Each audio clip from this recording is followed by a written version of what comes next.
Beralih ke informasi korupsi kuota haji di Kementerian Agama, pendakwa Khalid Basalamah menegaskan dirinya mendatangi Gedung Merah Putih KPK bukan sebagai tersangka.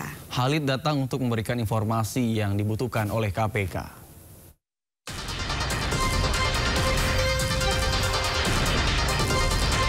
Pendakwa Khalid Basalamah buka suara terkait pemanggilannya ke Komisi Pemberantasan Korupsi beberapa waktu lalu. Menurut Khalid, ia datang karena pemanggilan KPK merupakan kewajibannya sebagai warga negara. KPK membutuhkan keterangannya terkait informasi haji.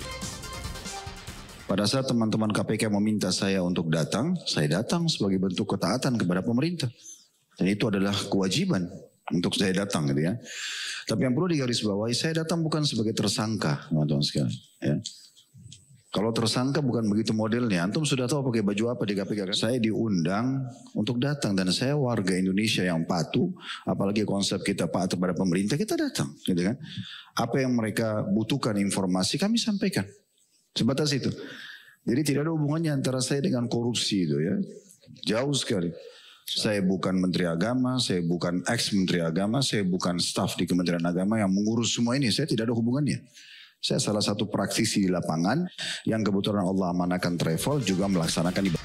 Sebelumnya, juru bicara Komisi Pemberantasan Korupsi Budi Prasetyo mengatakan keterangan yang disampaikan Khalid Basalamah sangat membantu proses penyelidikan kasus dugaan korupsi, pengelolaan dan kuota haji di Kementerian Agama. Yang bersangkutan diperiksa, dimintai keterangannya terkait dengan perkara haji dan yang bersangkutan kooperatif menyampaikan informasi dan pengetahuannya sehingga sangat membantu. 4 laporan ke KPK terkait kasus dugaan korupsi kuota haji diduga terjadi pada 2023-2024. KPK juga membuka kemungkinan untuk memanggil mantan Menteri Agama Yakut Khalil Qomas untuk diperiksa dalam kasus ini. Dugaan korupsi ini diduga terjadi saat Yakut masih menjabat.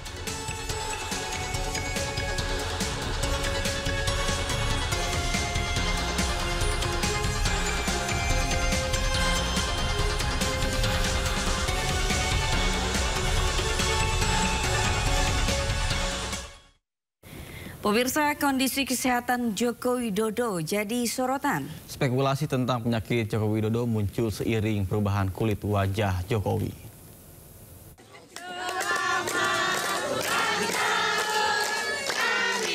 Kesehatan Presiden ke-7 Joko Widodo mendapat sorotan. Pasalnya, kulit di wajah Jokowi mengalami perubahan yang memunculkan spekulasi tentang kesehatan Jokowi. Menurut ajudan Joko Widodo, Kompol Syarif Fitriansyah, Jokowi menderita alergi kulit yang menimbulkan peradangan. Meski ada perubahan fisik dan kulit di wajah Jokowi, Syarif mengklaim Jokowi dalam keadaan sehat. Baik, sedang proses pemulihan dan kalau memang secara visual kita bisa lihat ya, kulit Bapak memang agak berubah. Tapi secara fisik memang secara fisik oke, beliau nggak ada masalah. Beliau sangat-sangat sehat walafiat. Tidak ada penyakit lain selain alergi loh. Gimana? Tidak ada penyakit selain alergi loh. Nggak ada. Memang secara medis disampaikan dokter ke kami juga alerginya beliau itu menyebabkan adanya peradangan. Tapi saat ini proses pemulihannya mulai membaik, sangat membaik. Peradangannya di kulit, terutama di wajah ya nanti? Iya. Kalau autoimun itu kan banyak yang menyebut ke Bapak itu autoimun.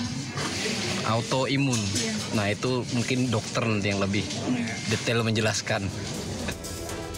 Ucapan berisi doa kesembuhan datang dari banyak orang, termasuk dari para menteri. Salah satu yang mendoakan Jokowi adalah penasihat khusus Presiden bidang haji, Muhajir Effendi. Ia mendoakan agar Jokowi sehat selalu. Mendoakan kesehatan beliau, paling panjang umur dan selalu dijaga oleh Allah yang Maha Kuasa agar beliau juga tetap bisa menjadi sesepuh, menjadi panutan dari rakyat Indonesia lah. Beliau kan pernah 2 periode menjadi. Sebelumnya kondisi kesehatan Jokowi diduga menurun setelah pulang dari upacara pemakaman Paus Fransiskus di Vatikan. Sejak saat itu, warga terus mendatangi rumah Jokowi sambil mengirimkan bunga dan mendoakan kesembuhan penyakit Jokowi. Tim Liputan iNews melaporkan. Sementara itu, pegiat media sosial Dr. Tifa menyebut penyakit Jokowi akibat stres berat. Meski masih dalam pemulihan, namun Jokowi mengaku kondisinya baik-baik saja. Pak Jokowi mau kemana, Pak? Perubahan fisik pada kulit Presiden ke-7 Joko Widodo membuat banyak pihak berspekulasi tentang penyakitnya. Pegiat media sosial Dr. Tifauziah Tiasuma menyebut penyakit Jokowi akibat stres berat. Menurut Dr. Tifa di akun media sosialnya, sakit Jokowi akibat stres berat yang memicu sistem imun dan hormon menjadi menurun. Dr. Tifa juga menyarankan Jokowi segera menjalani pengobatan intensif di rumah sakit. Sementara itu, di hadapan wartawan, Jokowi berbicara soal kondisi kesehatannya.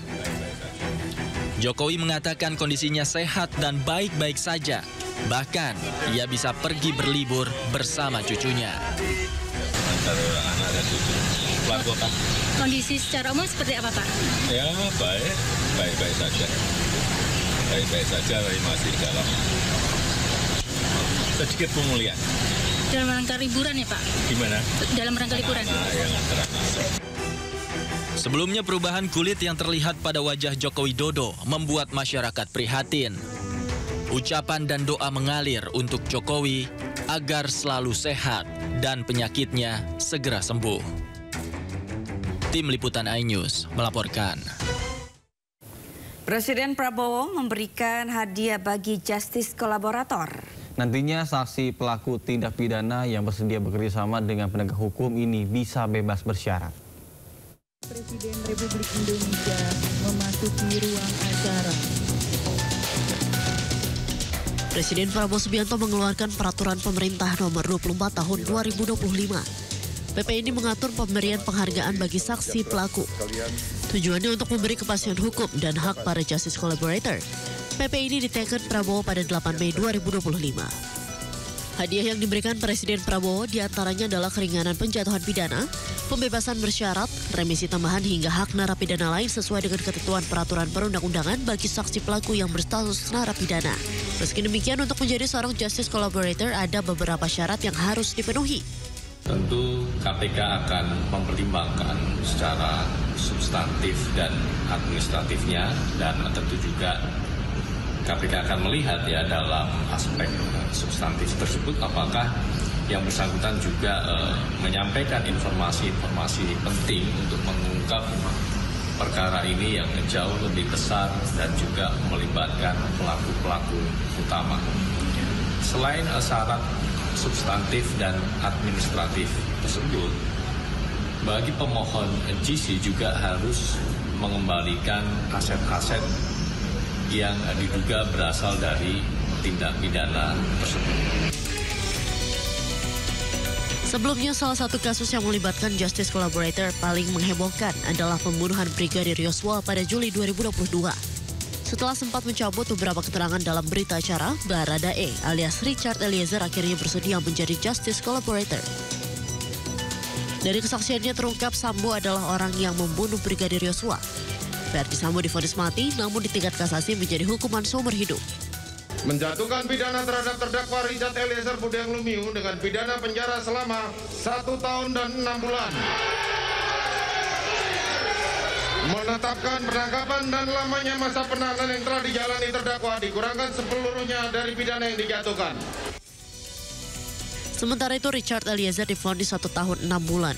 Namun kini Baradae tak lagi mendekam di penjara setelah menjalani cuti bersyarat sejak 4 Agustus 2023 sampai 31 Januari 2024. Tim Liputan iNews melaporkan.